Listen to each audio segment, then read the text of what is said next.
Hi guys, welcome back to PBTV, and we thought we'd bring out the TP22. So we had these a while ago and they instantly sold out. So we got some back and we realized that we hadn't done a sit down video explaining all of its features and capabilities. So here we are. So an extremely popular platform, very similar to Novritsch's SSP5 with a really lightweight upper, a static sight post, and all the other features that you'd expect on one of his pistols. So we'll start at the front, work our way back, and see whether or not this is something that you'd want to sit in your loadout. So as you can see, we do have a thread cover on the front here. When you do get this in the box, it is extremely tight, so just be aware.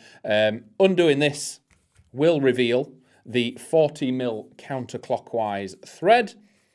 And again, you can keep the thread on there if you just wanted to keep it protected, but you do have the thread on there and you can sit any of your devices, trace units, anything you want on there. And what's really good about this is the way that the system is built. It's a non-floating barrel. So we'll come on to that when we touch the slide. But what that means is there's very little parts of this that are going to foul on a suppressor, so you can have sort of slightly heavier devices on the front of this than what you'd expect on a standard pistol.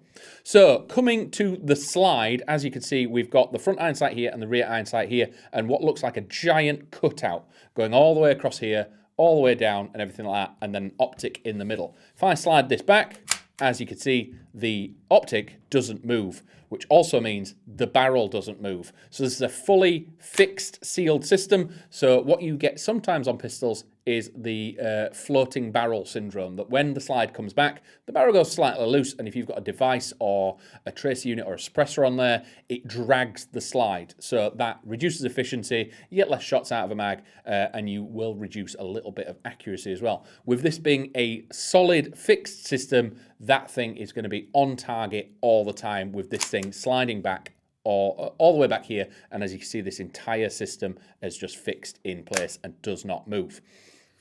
With that being said, there are some slight adjustments that needed to be made, and that includes the hop system. So just looking straight down here, you can just see a wheel there. If I pull it towards me, that is increasing hop. If I push it away from me, that is decreasing hop. There is a little plus symbol and a minus symbol just there. So what this part is here, where them symbols are, is the optic plate. As you can see, we've thrown one of Novritsch's premium V3 micro dots on there, just showing that what can fit on it, but there's plenty of different sort of drill marks and holes on it. And inside the box, not only one, but you get two little plates like this. So this plate has the relevant dots on the front to lock in various different sights. So we've got Seymour, we have the Delta Point ones, and the one that we fitted on here is the RMR and the Trigicon version. So what you'll need to do is double check which optic you have and what footprint it takes, put the spacer plate on there, add the optic, and inside the box as well, you do get 4 different screws, so make sure you're using the right screws as well. With the Novritsch Premium V3, we had to use screws out of the box, not the original screws that came with the dot, so please make sure you are using the correct screws and you don't damage the plate. Coming further back, we do have a control on the back here, so currently we are in semi-auto. Flicking it up, we're in full auto, and underneath here we have the safety. So all these are just quite comfortable here. You can get these with your thumb and manipulate them, but what you will find, the selector isn't on the other side, but the safety is. We also have a slide release on both sides, but the mag release is on the right-hand side, on the left-hand side, and is kind of right-handed dominant, but can be swapped around. So it is quite comfortable to run this if you are left-handed, and it is quite a small, neat package as well. It comes in about 70 grams, so, sorry, 700 grams, so under a kilo, ready to go, and it is quite short as well. It's about 20 centimeters in full length, and we do have space for a torch under here. You will notice underneath we do have a serial number as well, unique for each one.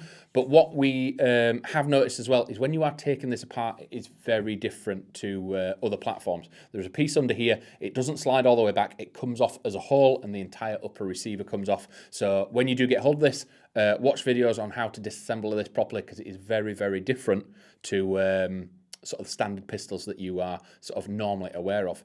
Standard internals when it comes to Novritsch, we've got great hop system and barrel. This thing is going to be ridiculously accurate with it being that sort of fixed barrel hop and everything like that.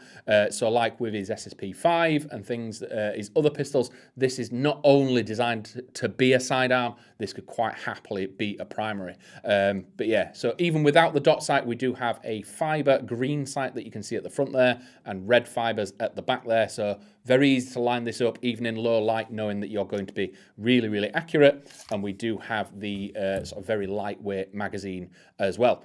Fill valve is on the back of it, not on the bottom, so just be aware that it is in a slightly different place, but you'll see that when you get this out the box. Putting this through the chrono, it was sat very comfortably about 330 FPS on V8 at indoor, sort of ambient indoor temperatures. A little bit warmer than it will be outside, but we can expect this to run very, very nicely outside. Again, it is a full auto platform, and at V8, when this was running at 330 indoors, it was chugging out about 18 rounds a second. So again, running this as a sidearm, a primary, or even a sniper backup as a little bit of a panic button with full auto. Someone comes too close, spray a few rounds, and you will be more than happy with the results of them running away. But yeah, really, really impressed with this thing.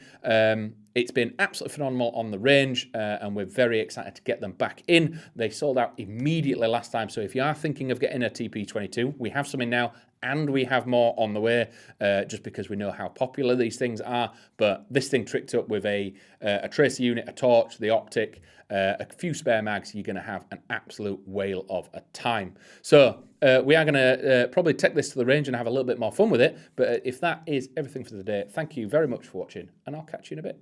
Bye. Hi guys, so we're on the range with the TP22. We wanted to show you this thing firing off, showing how flat its barrel is, and then showing its party trick in semi-auto. Flicking it up to full.